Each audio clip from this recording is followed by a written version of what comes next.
Hello friends, welcome back to Lakshmi's இல்லம். நம்ம சேனல்ல 7 நாள் 7 குழம்பு வகையில் தாங்க பார்த்துட்டு இருக்கோம். இன்னைக்கு டே 5ல பூண்டு மிளகு குழம்பு எப்படி வைக்கிறதுன்னு பார்க்கலாம். இது ரொம்பவே மருத்துவ குணமுள்ள குழம்புங்க. கண்டிப்பா நீங்களும் ட்ரை பண்ணி பாருங்க. பூண்டு மிளகு குழம்புக்கு தேவையான அளவு பூண்டு எடுத்துக்கோங்க. கொஞ்சமா மிளகு எடுத்துக்கோங்க. பூண்டு தோல் உரிச்சு இது மாதிரி கட் பண்ணி எடுத்து வச்சுக்கோங்க. குழம்புக்கு தேவையான வெங்காயம் தக்காளி கட் பண்ணி எடுத்துக்கோங்க. புளி ஊற வச்சு எடுத்துக்கோங்க. இப்போ பேன் வச்சுட்டு பேன் நல்லா ஹீட் ஆயிட்டோம்னா ஆயில் சேர்த்துக்கோங்க. ஆயில் நல்லா ஹீட் ஆயிட்டோம்னா நம்ம எடுத்து வச்சிருக்க மிளகு பூண்டை வந்து எண்ணெயில போட்டு வதக்கிக்கலாம். எண்ணெயில வதக்கி வைக்கும்போது குழம்பு நல்லா மணமாவும் டேஸ்டாவும் இருக்கும். இது மாதிரி ட்ரை பண்ணி பாருங்க. இப்போ எண்ணெயிலே நல்லா ஃப்ரை பண்ணிக்கோங்க. இது மாதிரி நல்லா லேசா ஃப்ரை பண்ணிட்டு எடுத்துக்கோங்க. ஃப்ரெண்ட்ஸ், இந்த சேனல் நீங்க இன்னும் சப்ஸ்கிரைப் பண்ணலாம் மறக்காம சப்ஸ்கிரைப் பண்ணிக்கோங்க. அப்படியே பக்கத்துல இருக்க பெல் ஐக்கானையும் கிளிக் பண்ணிக்கோங்க.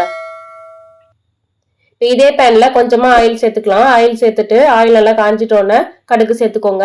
கடுகு நல்லா பொரிஞ்சிட்டோன்னே நம்ம கட் பண்ணி எடுத்து வச்சிருக்க வெங்காயம் தக்காளி ஆட் பண்ணிக்கலாம். முதல்ல வெங்காயம் ஆட் பண்ணிக்கலாம். வெங்காயத்தை ஆட் பண்ணிட்டு நல்லா வதக்கிக்கோங்க.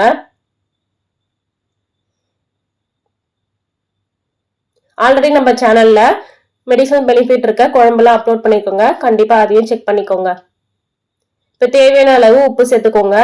உப்பு சேர்த்துட்டு நல்லா வதக்கிட்டு வெங்காயம் நல்லா வதங்கினோன்னு நம்ம கட் பண்ணி எடுத்து வச்சிருக்க தக்காளி ஆட் பண்ணிக்கலாம்.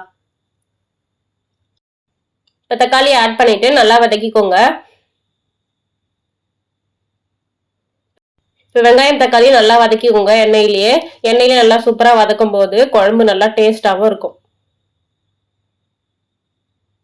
இப்போ வெங்காயம் தக்காளி நல்லா வதங்கிட்டோன்னா நம்ம இதுல இப்போ குழம்பு மிளகாய் தூள் ஆட் பண்ணிக்கலாம். ஆல்ரெடி நம்ம மிளகு சேர்க்கறதால அதுக்கேற்ற மாதிரி குழம்பு மிளகாய் தூள் ஆட் பண்ணிக்கோங்க. நான் 1.5 ஸ்பூன் குழம்பு மிளகாய் தூள் ஆட் பண்றேன். கூடவே கொஞ்சமா மஞ்சத்தூள் ஆட் பண்ணிக்கோங்க. ஆட் பண்ணிட்டு நல்லா வதக்கிக்கோங்க. இப்போ கொஞ்சமா இதுல தண்ணி ஆட் பண்ணிக்கோங்க. தண்ணி ஆட் பண்ணிட்டு நல்லா மிக்ஸ் பண்ணிக்கோங்க. நல்லா மிக்ஸ் பண்ணிட்டு புளியை கரைச்சி இதுல ஆட் பண்ணிக்கோங்க. ஃப்ரெண்ட்ஸ், இந்த சேனல் நீங்க இன்னும் சப்ஸ்கிரைப் பண்ணலாம் மறக்காம சப்ஸ்கிரைப் பண்ணிக்கோங்க. அப்படியே பக்கத்துல இருக்க பெல் ஐக்கானையும் கிளிக் பண்ணிக்கோங்க. புளி ஆட் பண்ணிட்டு லேசா கொதி வந்தோடனே நம்ம எடுத்து வச்சிருக்க மிளகு பூண்டை வந்து நல்லா இது மாதிரி பேஸ்டா அரைச்சிட்டு இதில் ஆட் பண்ணிக்கோங்க. ஆட் பண்ணிட்டு நல்லா மிக்ஸ் பண்ணிட்டு கொதிக்க விட்டுருங்க. இப்போ பாருங்க ஆட் பண்ணியாச்சு. இது மாதிரி நல்லா மிக்ஸ் பண்ணிட்டு குழம்பு நல்லா கொதிக்க விட்டுருங்க. இப்போ குழம்பு நல்லா கொதிக்க விட்டு இறக்கிடுங்க. சூப்பரான மிளகு பூண்டு குழம்பு ரெடி ஆயிடும். இன்னைக்கு நம்ம வீடியோல மிளகு பூண்டு குழம்பு எப்படி வைக்கிறதுன்னு பார்த்தோம். கண்டிப்பா நீங்களும் ட்ரை பண்ணி பாருங்க. ட்ரை பண்ணிட்டு கமெண்ட் செக்ஷன்ல ஷேர் பண்ணிக்கோங்க. நம்ம அடுத்த வீடியோல பார்க்கலாம். தேங்க்ஸ் ஃபார் வாட்சிங். லட்சுமிஸ் இல்லம் சேனலை சப்ஸ்கிரைப் பண்ணுங்க, லைக் பண்ணுங்க, ஷேர் பண்ணுங்க, கமெண்ட் பண்ணுங்க. மறக்காம அந்த பெல் ஐக்கானை கிளிக் பண்ணி ஆல் போட்டு பிரஸ் பண்ணிக்கோங்க. இந்த வீடியோல பார்க்கலாம். தேங்க்ஸ் ஃபார் வாட்சிங். Keep supporting us.